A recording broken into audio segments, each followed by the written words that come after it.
రేవంత్ రెడ్డి గారికి ఇంకొక బ్రదర్ ఉన్నాడు. ఆయన అమెరికాలో ఉంటారు. రేవంత్ రెడ్డి గారు అమెరికా పర్యటనకు పోతే జగదీష్ రెడ్డి గారు, రేవంత్ రెడ్డి గారు ఇద్దరు అన్నదమ్ములు కలిసి 1000 కోట్లకు మెమరాండమ్ ఆఫ్ అండర్స్టాండింగ్ చేసుకుని స్వచ్ఛ బయో అనే కంపెనీతో ఒక అండర్స్టాండింగ్, ఒక మెమరాండమ్ ఆఫ్ అండర్స్టాండింగ్ సైన్ చేశారని చెప్పి ఒక ఫోటో దిగారు. మరి అదేమైందో, వాళ్ళకి ఎక్కడ భూమి ఇచ్చారో అది కూడా తవ్వి తీయాలి. అట్లాగే రేవంత్ రెడ్డి గారి brother in law Srujan Reddy, ఆయనకు ఇవాళ అమృత్ కాంట్రాక్టులు 1137 కోట్ల అమృత్ కాంట్రాక్టులు వారికి ఇస్తా ఉన్నారు రేవంత్ రెడ్డి గారి ప్రభుత్వం, మోడీ గారి ప్రభుత్వం కలిసి. అట్లాగే రేవంత్ రెడ్డి గారి ప్రభుత్వం, మోడీ గారి ప్రభుత్వం కలిసి నడుపుతున్న సింగరేణిలో ఇవాళ సృజన్ రెడ్డి గారి కనుసన్నల్లోనే మొత్తం నడుస్తా ఉన్నది. సైట్ విజిటేషన్ సర్టిఫికెట్లు, 1000 కోట్ల కుంభకోణాలు, ఇవన్నీ గతంలో బయటపెట్టాం. మళ్లీ చెప్పమంటే మళ్లీ చెప్తాం.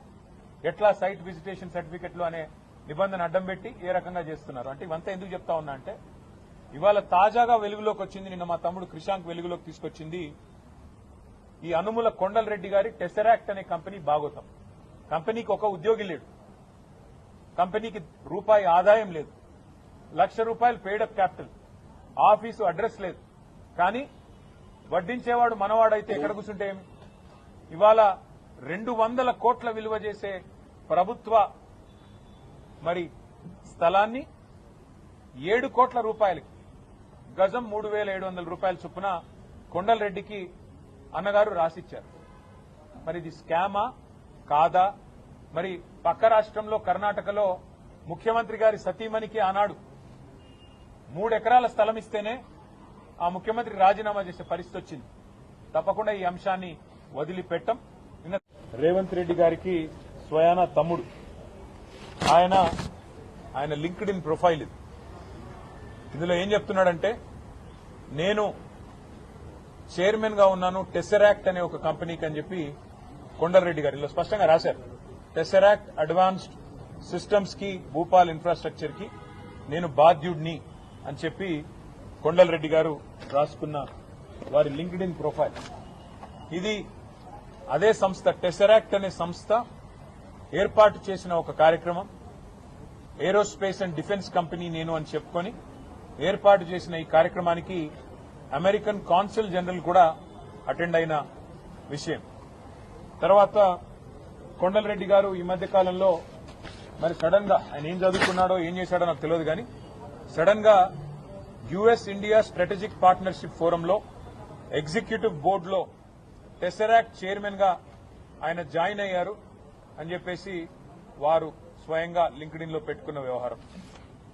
US India strategic partnership forum కూడా we are delighted to welcome Shri Kondal Anumula, chairman of Tesseract advance systems అని చెప్పి వాళ్ళు కూడా ఇచ్చిన ఇగో వారి స్టేట్మెంట్.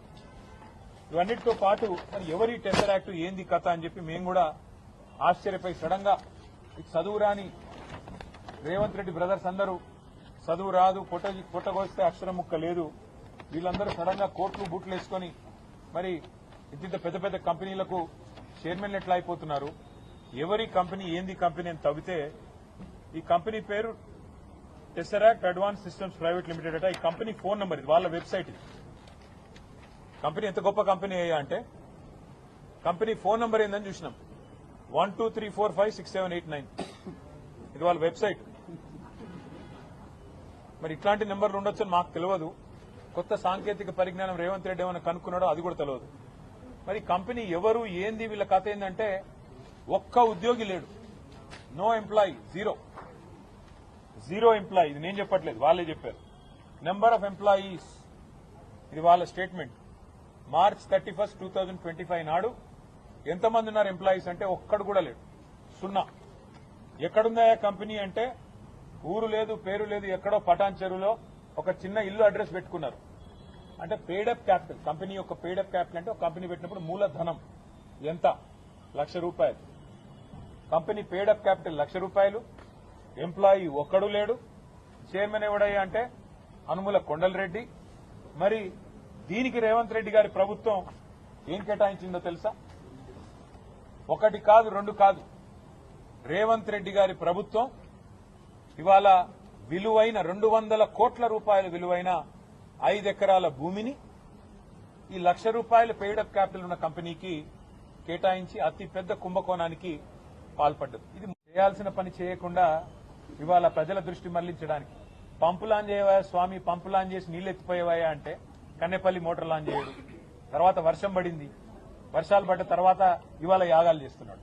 ఆయన బాధల్లో ఒకటే శ్రీనివాస్, ఆయన బాధ ఏమంటే నీళ్లు ఇస్తే యూరియా ఇవ్వాలి, యూరియా ఇస్తే పంటలు పండుతాయి, పంటలు పండితే మళ్ళీ కొనుగోలు చేయాలి, కొనుగోలు చేయాలంటే మద్దతు ధర ఇవ్వాలి, ఆ తర్వాత మళ్ళీ బోనస్ ఇవ్వాలి. ఇదంతా ఇచ్చుడెందుకు, తప్పుడేక నీళ్లు ఇవ్వకుండా ఎగ్గొడితే అయిపోతుందని చెప్పి ఇక్కడ నార్లాపూర్ పంపు లాంచ్ చేయడు, అక్కడ కన్నెపల్లి పంపు లాంచ్ చేయడు. వర్షం పడ్డది కాబట్టి ఇవాళ మళ్ళీ కొత్త కలరింగ్ ఇచ్చి నేనేదో చేస్తున్నా, నేను చేయడం వల్లనే వర్షం పడ్డది అన్నట్టు. ఇదే మహానుభావుడు కదా దేవతల మీద ఒట్టు పెట్టింది, ఒట్టు పెట్టి రుణమాఫీ మాట తప్పింది ఇదే మహానుభావుడు. కాబట్టి వరుణ యాగాలు కాదు చేయాల్సింది ముఖ్యమంత్రి గారు. యాగం చేస్తే తప్పులేదు, కానీ యాగంతో పాటు చేయాల్సిన పని చేయాలి.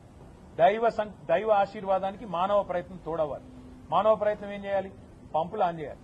వర్షం పడుతుంటే కిందికి నీళ్లు పోకుండా, గురువు గారికి గురుదక్షిణ ఇవ్వకుండా ఇక్కడ మన రైతాంగానికి దండం పెట్టి నీళ్లు ఇచ్చే పరిస్థితి తెస్తే మంచిది. Thank you.